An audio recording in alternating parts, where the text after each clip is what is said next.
네, 여러분 안녕하십니까? 이제 이 흥미진진한 다니엘서를 2장까지 다 마쳤습니다. 드디어 우리는 또 3장의 이 다니엘을 열어갑니다. 2장을 통해서 우리는 굉장히 많은 역사적 이 사실 속에 드러난 하나님의 섭리와 손길을 발견했어요. 그리고 또 이것이 어떻게 우리의 그 다음 세대까지 이루어질 수 있는가, 아니면 우리의 현 시대에 만약에 우리가 가장 큰 주님의 영광스러운 상황을 목격한다면 그것은 과연 어떻게 이루어질 것인가, 이런 부분들을 개요로 들려주신 다니엘 2장의 말씀을 통해서 살펴보게 되었습니다. 자, 이제 우리는 그 2장을 마감하면서 의인 오직 믿음으로 말미암아 산다고 하는 하나님의 말씀을 우리가 깊이 간직하기를 소원하면서 3장을 열어가도록 합니다. 아시는 바대로 다니엘 3장은 정말 다니엘서를 읽어가는 많은 사람들이 다니엘 그러면 크게 사람들은 두 가지를 생각해요. 하나는 뭐냐? 와우, 그 풀무불에 새 친구가 던져지는데도 구원받는 사건. 또 하나는 뭔가 하면은 사자굴에 다니엘이 던져졌는데 살아남는 사건. 그게 여러분 대단히 가장 사람들에게 어렸을 때부터 각인되어 있는 그런 이야기죠. 그래서 다니엘 3장에 바로 그 이야기의 핵심 주인공들의 이야기가 등장합니다. 그래서 오늘은 이제 여러분과 같이 다니엘 3장을 함께 읽어보도록 하겠습니다.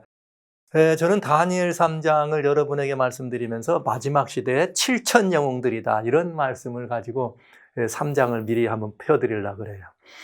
아시는 바대로 엘리야 선지자가 이 땅에 계실 때에 이제 갈멜산에 거대한 역사를 이룬 다음에 그가 그 아합 임금의 부인이었던 이세벨의 그런 말하자면 이세벨의 그런 위협이죠. 협박을 피해서 도망갔을 때 하나님과의 대화에서 저만 남았어요. 그랬더니 하나님께서 아니야, 너 외에도 7천이 더 있어.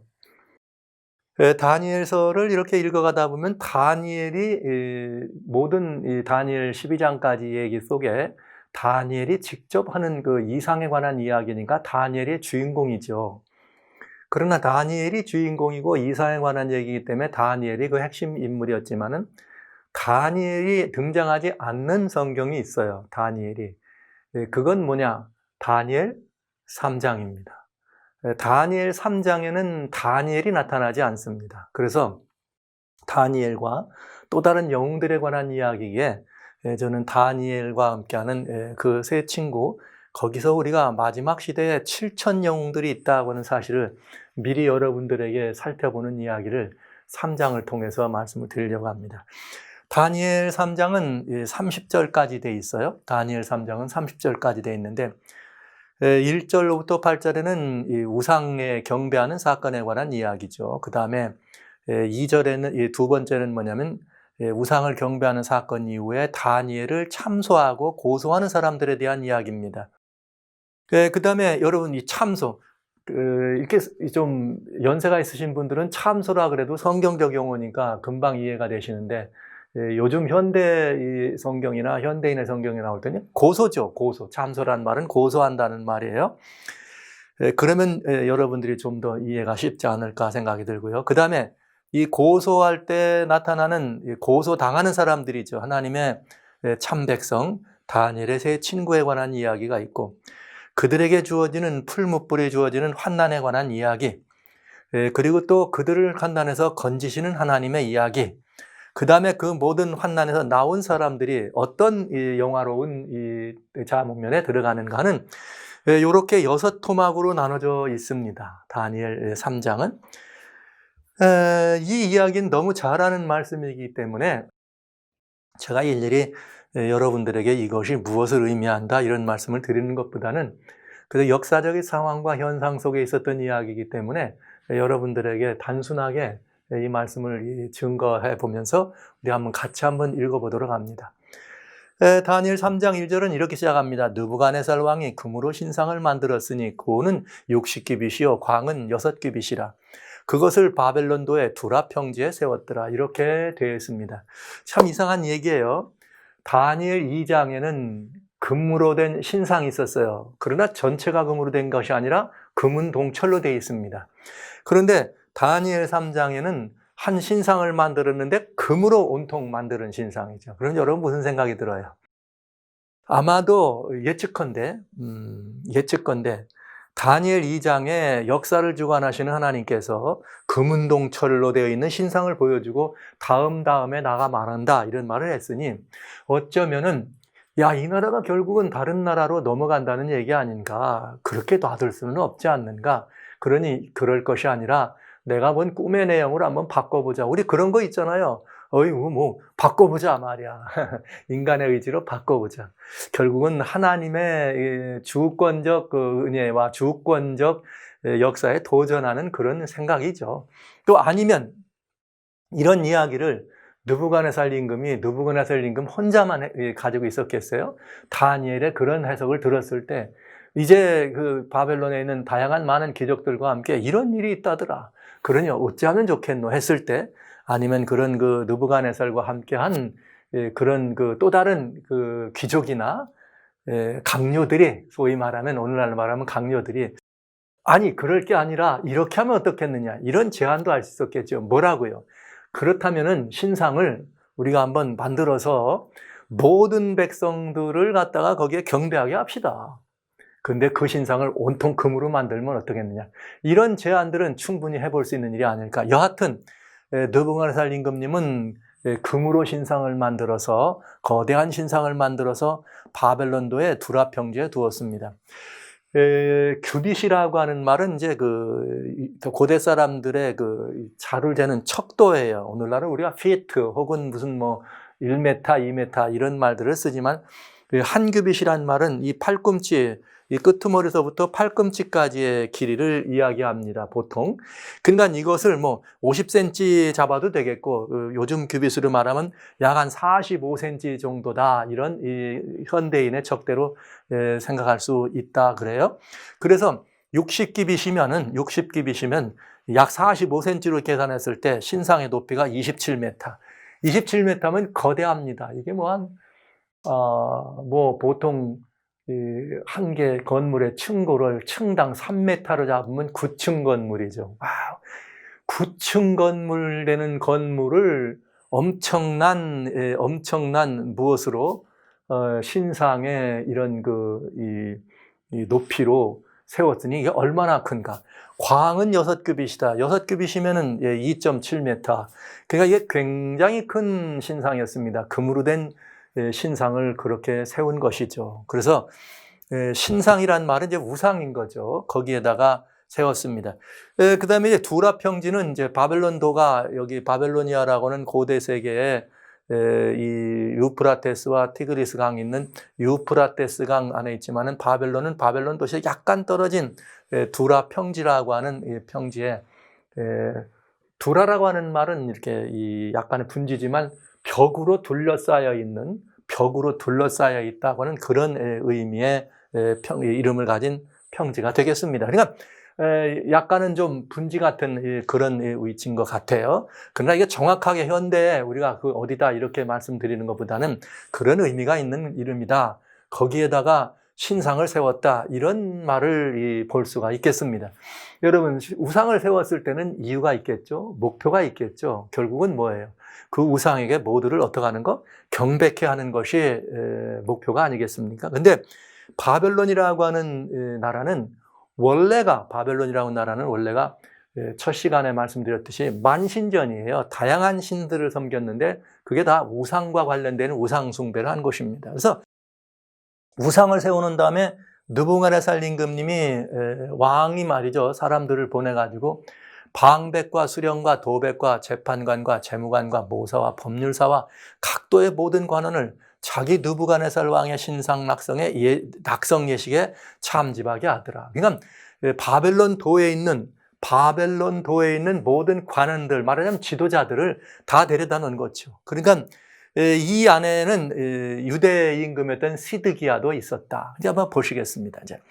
그런데 방백과 수령과 도백과 재판관, 재무관, 모사, 법률사, 그러니까 뭐 나라로 말하면은 행정부, 입법부, 사법부, 여기에 모든 리더들이 다 여기 모였다. 이거 어마어마한 그런 상황이 되겠어요. 그래서 느부갓네살 왕의 신상에 낙성 예식에 참집하여 느부갓네살 신상 앞에 서더라. 그러니까 이 신상을 세워놓고 이 신상을 그 낙성하는 낙성식이었습니다. 다 모인 거죠. 자, 그런데 거기에 누가 거기에 참석하느냐? 예레미야 51장 59절에 보면 이런 말이 있어요. 유다 왕 시드기야다. 시드기야 왕 4년이다. 시드기야가 임금에 올라간 거는 바벨론 임금이 이렇게 이 느부갓네살이 바벨론을 쳐들어가 가지고 당시에 이 왕이었던 여호야긴 왕을 이렇게 잡아가고 세우는 것이 시드기야 임금이었습니다. 그러니까 시드기야가 임금에 올라간 게 597년 기원전 4년이니까 593년에서 4년 사이가 되겠습니다. 이게 굉장히 뭐 정확하게 뭐 이렇게 딱 부러지게 여러분 뭐 아니라도 비슷한 그런 연대를 우리가 유추할 수 있겠습니다. 그때 유다왕 시드기야도 역시 그 자리에 참석한 것을 볼 수 있어요. 손자 네리야의 아들 스라야가 왕과 함께 바벨론으로 가더라. 그리고 바벨론으로 갈 때 예레미야가 바벨론 멸망한다 말이야. 왜? 우상에다가 이렇게 경배하게 하는 것을 예레미야는 알았던 거죠. 하나님께서 계시를 주셔서. 그래서 그 명령하라고 명하는 그 두루마리 책자를 가지고 갑니다. 그러니까 시드기야 임금도 그 자리에 모였더라. 그러니까 각도의 모든 사람들이 다 모였다. 그런데 모인 다음에 무슨 일이 났는가? 반포하는 자가 크게 외쳐 가로되 백성과 나라와 각 방언하는 자들아 왕이 너희 무리에게 명하나니 너희는 나팔과 피리와 수금과 사면금과 양금과 생황과 및 모든 악기 소리를 들을 때 엎드려 느부갓네살 왕의 세운 금신상에 절하라 하더라. 그러니까 결국 신상의 낙성식이 중요한 게 아니에요. 신상의 낙성식이 중요한 게 아니라 그 신상을 만들어 놓고 그 신상에 뭐 하도록 하는 모두를 다 경배하게 하도록 하는 일입니다. 와우. 굉장한 사건이죠. 이봐 고대 세계에 한번 생각해 보세요. 이게 대단한 일입니다. 오늘날로 말하면 이집트에서부터 시작해서 예루살렘인 이스라엘, 그 다음에 소아시아 반도, 터키, 그 다음에 사우디아라비아 반도, 뭐 이렇게 해가지고 이라크, 이란 이 근간까지 이런 거대한 지역의 그 다양한 이 관원들이 거기를 향해서 전부 올라가서 그 낙성식에 참석했다. 이 말은 느부갓네살 임금의 그 이 권세가 어마어마했다는 것을 알 수가 있어요. 그리고 그 신상에다가 사면육각 말 그대로 사면육각 올릴 때에 뭐하라? 경배하라. 네, 이렇게 해서 우상에게 절하도록 하는 명령이 내려집니다. 그런데 그냥 하고 싶은 사람만 해라 이렇게 된 게 아니고 뭐라고 되느냐? 누구든지 엎드려 절하지 아니하는 자는 즉시 극렬히 타는 풀무에 던져 넣으리라. 와, 이제 이 풀무 얘기가 나오네요. 모든 백성과 나라와 방언하는 자들이 나팔과 피리와 수금과 사면금과 앙금과 모든 악기 소리를 듣자 곧 느부갓네살 왕의 세운 금신상에게 엎드려 절하더라. 이렇게 해서 신상이 우상이 되고 그 우상에게 경배하는 사건이 강요되게 된 것입니다.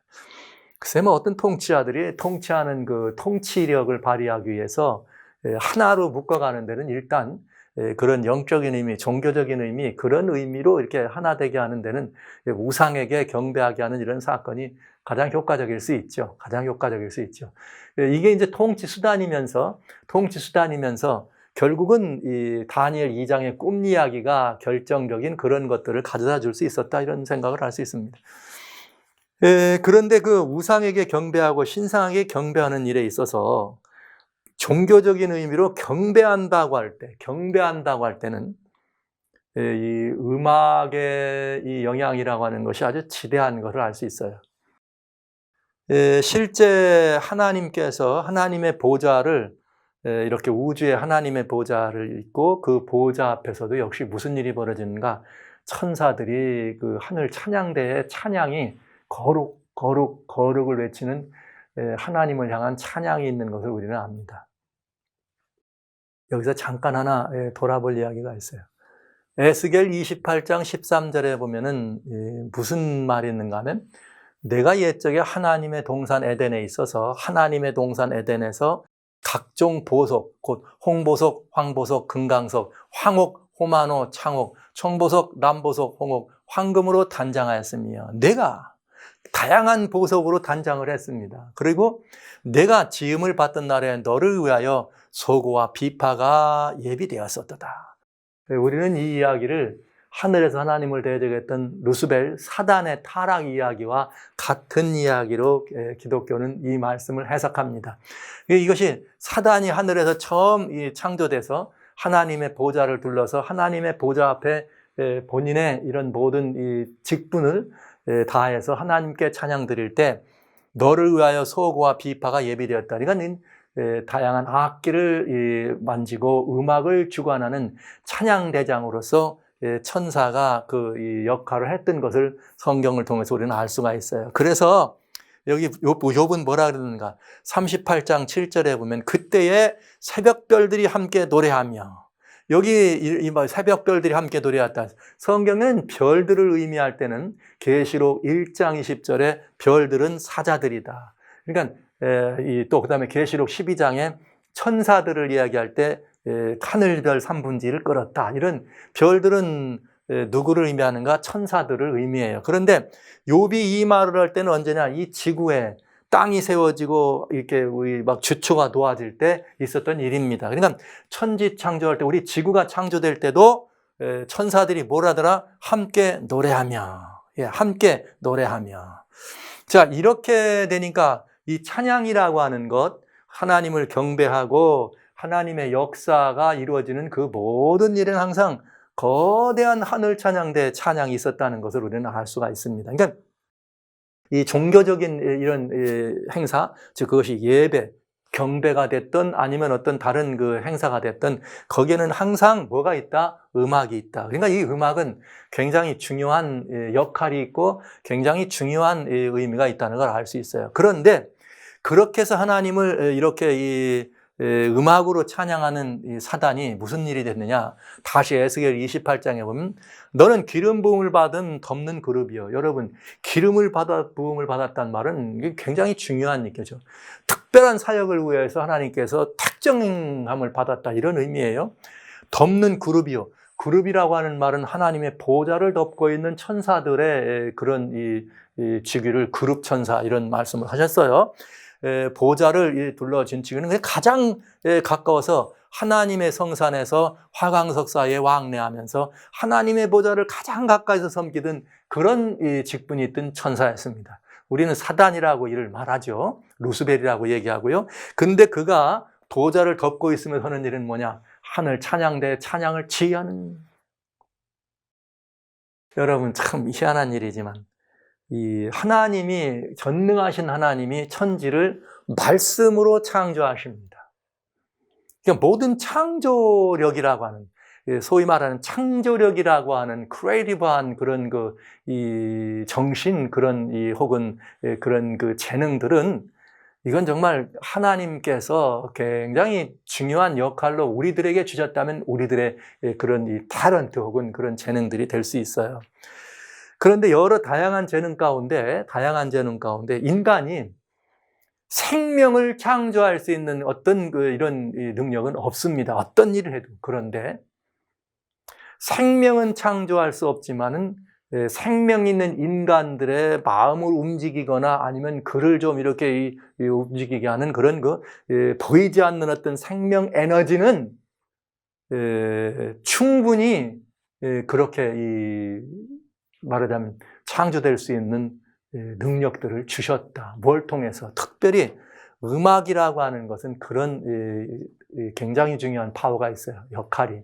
그래서 음악은 여러분 아시는 것처럼 아무것도 없는데 오선지에다 그리기만 하면 그것이 멜로디가 되고, 여러분 그것이 이 소리 에너지로 바꿔지는 순간 모든 사람은 다 거기에 반응하잖아요. 그러니까 눈에 보이지는 않으나 그 에너지가 역사할 수 있는 굉장히 중요한 역할을 하더라 이거예요. 근데 그것을 사단이 가지고 있는 거죠. 하늘 찬양대니 얼마나 근사하겠어요. 그랬는데 그런 창조의 능력이 있다 보니까 그가 무슨 말이 있는가? 내가 지음을 받던 날로부터 내 모든 길에 완전했는데 마침내 불의가 드러나더라. 그래서 이 창조력을 행사하는 이 그런 존재들이 하나님의 그런 그 자리를 혹은 엿보거나 탐보는 일이 얼마든지 있을 수 있다. 여러분, 이건 굉장히 중요한 일입니다. 이렇게 여러분 문학도 마찬가지죠. 문학도 하다 보면 그 안에 그런 이 생명을 창조하는, 온갖 예술이라고 하는 것의 목표는 생명을 창조하는 데 있어요. 뭐 살아있는 인간처럼 뭐 움직이고 살아서 뭐 이런 건 아니지만 거기에 들어있는 그런 그 다양한 그 보이지 않는 그 에너지가 있어서 그것은 사람의 마음에 움직여서 무언가를 만들어내는 거대한 영향이 있다는 것입니다. 그래서 이건 굉장히 중요하죠. 그래서 특별히 어둠은 그 일의 대가예요. 사단은 대가예요. 그러니까 우상에게 경배하는데 모든 악기를 다 동원해가지고 사람들의 마음을 움직인 거죠. 뭐 하지 않으면 안 되도록? 경배하지 않으면 안 되도록. 군인들은 막 행진곡이나 말이죠. 전투병들이 말이죠. 막 웅장한 이런 걸 놓으면 자신도 모르게 이게 막 올라가가지고 전쟁을 수행하게 하거나 이런 거 마찬가지예요. 그런 것처럼 거짓 경배에 있어서도 가장 중요한 건 이런 그 음악이다. 그래서 음악의 역할이라고 하는 것이 경배라고 하는 여기에 굉장히 많은 영향을 행사하는 것을 우리는 알 수 있습니다. 그래서 저는 이런 말씀을 여러분에게 드리기를 원해요. 그리스도인이 성령의 감화로 기록된 말씀을 상고하고 진리로 그 마음을 우리가 정말 강화되지 않는다면 이런 음악적인 분야에 있어서 올바른 결정을 내리기가 어려울 것이다. 우리가 잊어버리지 말아야 하는 것이 있는데 그것은 사단은 비록 타락한 존재이지만 그러나 아직도 그는 사람의 마음을 다룰 수 있는 요소를 잘 알고 있다는 거죠. 사단은 수천 년 동안 이 부분에 대하여 열심히 연구했을 것입니다. 그래서 사람들이 가장 공격당하기 쉬운 점들에 대해서 알고 있다. 우리 마음을 어떻게 하면 파고들지를 충분히 알고 있을 수 있다는 거죠. 그래서 지나온 세대 동안 사단에 의해 성공적으로 쓰여진 음악은 앞으로도 세상이 끝날 때까지 그의 기만적인 무기 하나로 분명히 남아있을 것이다. 이런 권면의 말씀들을 여러분 굉장히 조심스럽게 주의 깊게 한번 좀 새겨주시면 좋겠어요. 이 말은 음악의 역할을 말하는 거죠. 이게 이제 한 전문가의 말을 빌자 말이죠. 사단의 관계에 빠지기를 원치 않는 사람들은 영혼의 통로를 잘 지켜야 한다. 뭘로? 영혼의 다양한 통로. 그래서 잠언 4장 23절에 무릇 지킬 만한 것보다 내 마음을 지키라 이렇게 되어 있어요. 그러니까 이 음악을 통해서 인간의 마음과 그 심령에 역사하는 그런 이런 그 어둠의 영향력은 아주 지대하다 하는 것을 우리는 꼭 잊어서는 안 되겠습니다. 그래서 실제 이제 대중음악, 이런 그 대중음악들에 대해서 얘기할 때 이런 이야기를 우리는 많이 할 수 있어요. 예를 들면 뭐 여러 다양한 대중음악에 관한 연구들을 많이 하지만 대중음악 산업은 디스크나 이런 그 전축을 통해서 음악의 계속적인 반복으로 대중의 기호를 조정하고 대중의 기호를 제조하기 위한 목적을 가진 거대한 조직인데 이 조직은 아주 질이 좋지 않은 대중의 음악적 필요를 창출하고 있다. 제가 이 말씀을 어떻게 여러분에게 보이다 보니까 이 말씀을 이렇게 출처를 제가 여기다 기록을 못 해드렸네요. 특별히 2006년도에 그 한국에 있는 계명대학교에서 대중음악이 어떻게 대중에 미치는 이런 그 영향에 대한 것도 인체에 미치는 영향 이런 것들을 연구하는 거기에 이제 이런 내용들이 들어 있습니다. 여러분, 정말 음악에 대한 이야기를 여러분에게 드리려고 하는 건 아니에요. 그러나 느부갓네살 임금님이 신상을 만들어 놓고 절하게 하는데 사면금과 비파와 앙금과 재금과 거기 다양한 나팔과 피리를 동원해서 사람들의 마음을 움직여가지고 그게 경배하도록 하는데 음악을 썼다고 하는 것입니다. 이 음악은 긍정적인 영향으로 우리들에게 역사도 할 수 있지만 매우 어둡고 매우 불유쾌하고 매우 부정적이고 매우 음산하게 우리의 마음을 움직여서 인간의 어떤 그런 이 모든 것들을 장악해 갈 수 있다고 하는 것입니다. 음악은 뭐 음악만이 예술이라고 제가 아마 표현하겠는데요. 생명력을 만들어낸다. 가시적이지는 않으나 보이지 않는 생명 에너지를 창출해냅니다. 그래서 사람들로 하여금 움직이게 한다. 그러니 이런 모든 것들의 역할을 우리가 알아야 성령의 감동으로 말미암아서 성령의 감동으로 말미암아서 우리가 말씀 앞에 있는 사람들은 음악도 선별해서 들을 수 있어야 된다. 음악도 조심해서 여러분 선택할 수 있어야 된다는 것입니다. 나도 모르는 사이에 그렇게 전 늘 걱정하죠. 현대사회의 모습은 여러분 아시는 것처럼 저는 이걸 수구리 족속이다. 이제 이 SNS가 있어가지고 전부 지금은 뭐 이 셀러폰을 가지고 다니니까 차를 탈 때나 뭘 할 때나 뭐 전부 이어폰 잭을 끼고 아니면 뭐 헤드폰 센스를 하고 아니면 뭐 늘 앉으면 여기에 이제 뭐 그것이 뭐 무슨 음악이든지 간에 그렇게 우리를 자극하는 우리의 마음을 자극하는 그런 채널이 우리는 항상 열려 있고 그 채널을 통해서 그런 이 가마들이 사람을 장악한다. 그런 시대를 살아간다. 이게 굉장히 중요한 거예요. 그렇다면 우리는 그 가마가 내 영혼을 지켜야 될 가마가 되도록 여러분은 늘 성령의 감화를 여러분 기억해 두셔야 합니다. 인간의 오감이 있죠. 오감. 시청각 소위 말하는 보고 듣고 맛보는 이런 것들, 만지고 느끼는 이런 것들, 여러분 이런 모든 것들은 냄새까지 그래서 오감이 있잖아요. 이런 것들은 전부가 다 바르게 활용되지 아니하면 어둠이 역사하고 어둠이 나를 끌어갈 수 있는 매우 중요한 통로 채널이 될 수 있다는 것을 명심해 주시기 바랍니다. 그래서 여러분 꼭 뭘 기억해 주셔야 되는가? 이 다니엘 3장의 이 부분이 뭐 그냥 지나가는 얘기입니다. 그러나 이건 굉장히 결정적이다. 사실은 거기 뭐 그런 말은 없어도 돼요. 뭐 사면육각 올릴 때 경배하라. 이거는 그냥 신호로만 쓸 수 있어요. 그러나 다양한 음악들을 동원해가지고 그 마음이 경배하지 않으면 안 되도록 하는 그런 그 미혹이 있을 수 있었다는 것을 여러분이 한번 생각해 주시면서 다시 말씀드립니다. 잠언 4장 23절입니다. 무릇 지킬 만한 것보다 그대들의 마음을 잘 지키라고 하는 주님의 권면을 이렇게 들어주시면 좋겠습니다. 그때의 모든 사람들이 다 그 음악이 나올 때 신상에 경배합니다. 그런데 항상 그런 게 있죠. 누군가는 늘 이렇게 옳지 않은 일에 앞장서는, 그리고 누군가는 늘 어떤 사람들의 흠과 허물을 찾기 위해서 혈안이 되어 있는 사람들이 있다. 그런데 그 사람들이 말하는 흠이나 허물이라는 것이 올바른 의의 기준이나 어떤 그런 그 똑바른 그런 것이 아니라 그 기준이 잘못되어서 때로는 사람들이 이렇게 만들어 놓은 아니면 그릇된 충성심에 의해서 그런 일을 하는 사람이 많이 있죠. 그때 어떤 갈레아 사람들이 나와 유다 사람들을 참소하니라. 근데 그 유다 사람들이 누구였느냐? 바로 그들은 금방 그들을 알아봤습니다. 왕이여 왕이 명령을 내리사 무릇 사람마다 나팔과 피리와 수금과 사면금과 양금과 생황과 및 모든 악기 소리를 듣거든 엎드려 금신상에 절할 것이라. 누구든지 엎드려 절하지 않는 자는 극렬히 타는 풀무 가운데 던져넣음을 당하리라 하지 않았습니까? 이렇게 그들이 왕이 한 명령에 대해서 아주 철저히 이렇지 않아요? 황제 마마시여, 대왕 마마, 왕이 이랬잖아요. 이런 말 안 해도 돼. 왕이시여, 지금 저기 쟤들은 안 했대요. 할 수도 있는 일인데 이미 이 말을 다시 한번 반복하는 거죠. 그건 뭘 말하는 거예요?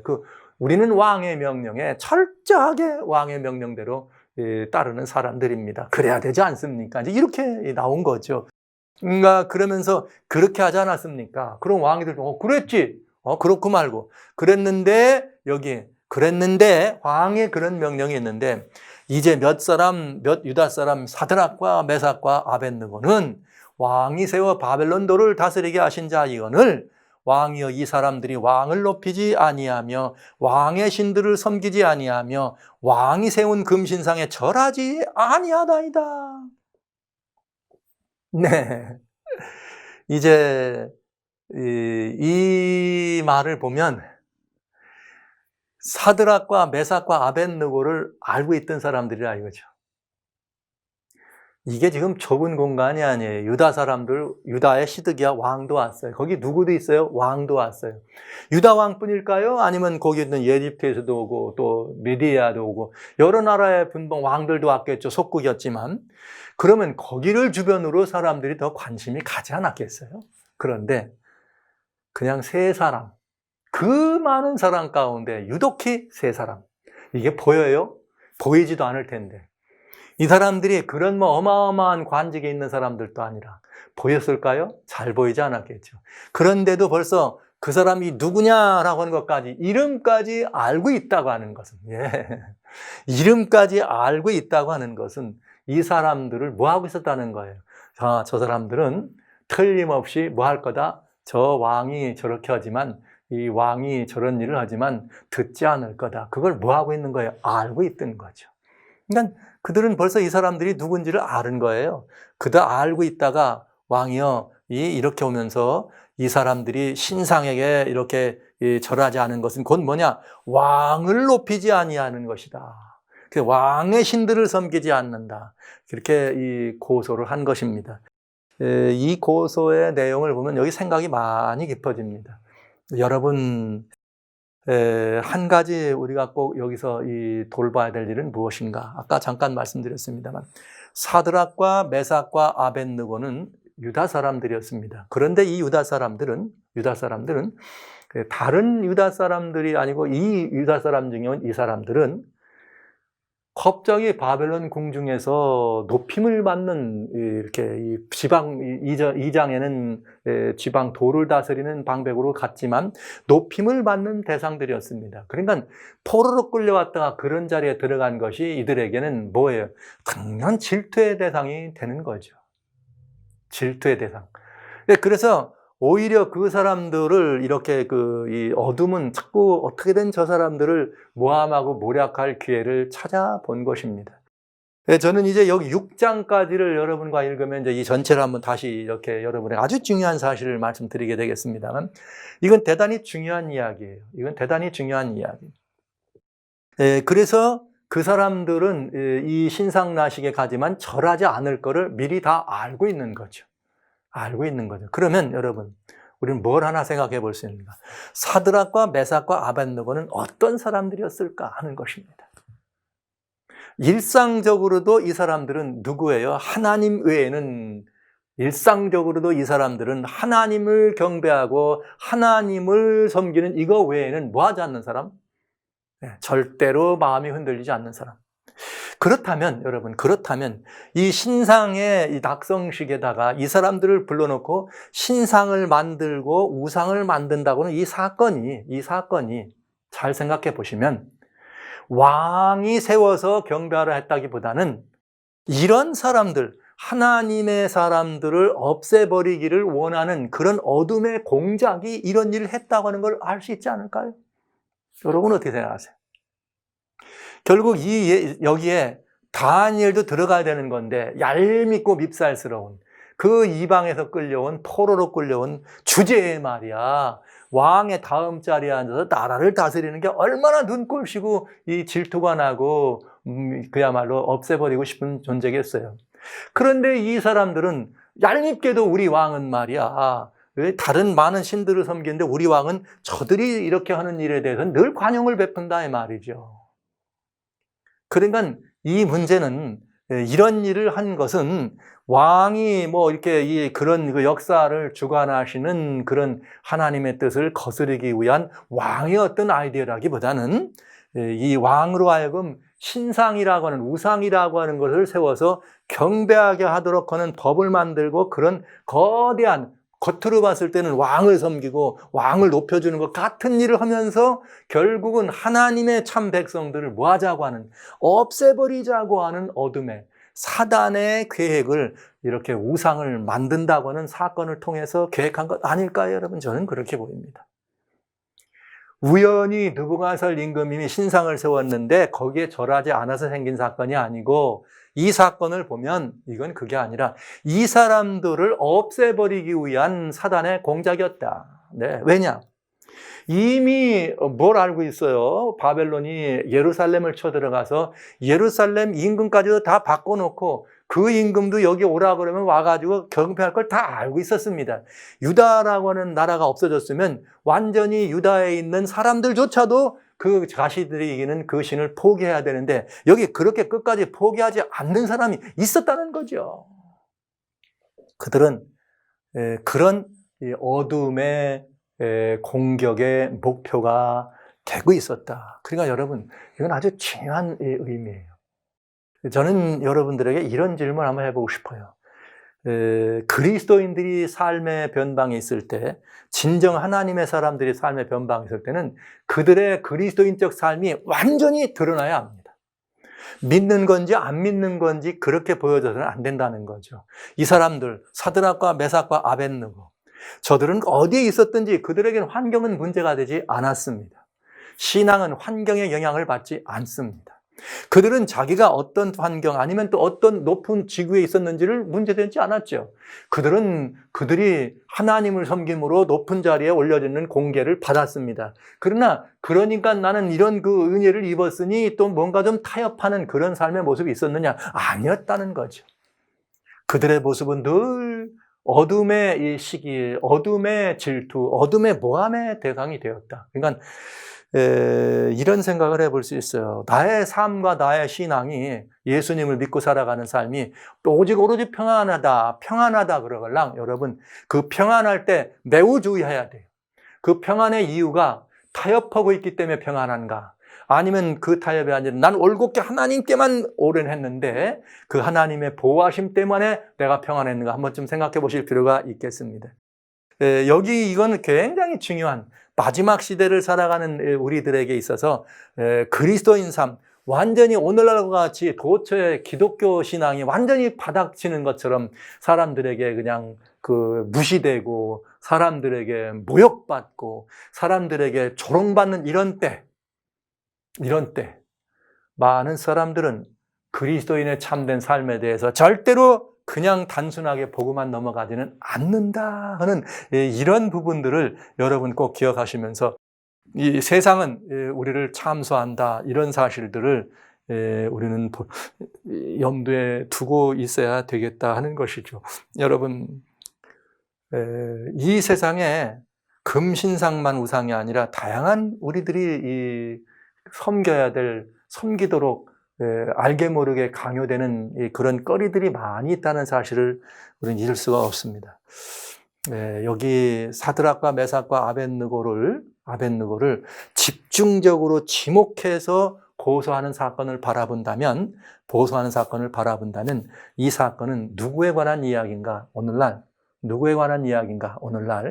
우리들이 주목하고 살펴봐야 될 매우 중요한 이야기란 사실. 여러분 이 사실들 잊지 말아 주시기를 바랍니다. 자, 이 흥미진진한 얘기, 이제부터 이 사건이 어떻게 전개될까? 여러분 많이 궁금하시죠? 자, 이제 우리는 이 흥미진진한 다음 상황을 한번 보도록 하겠습니다.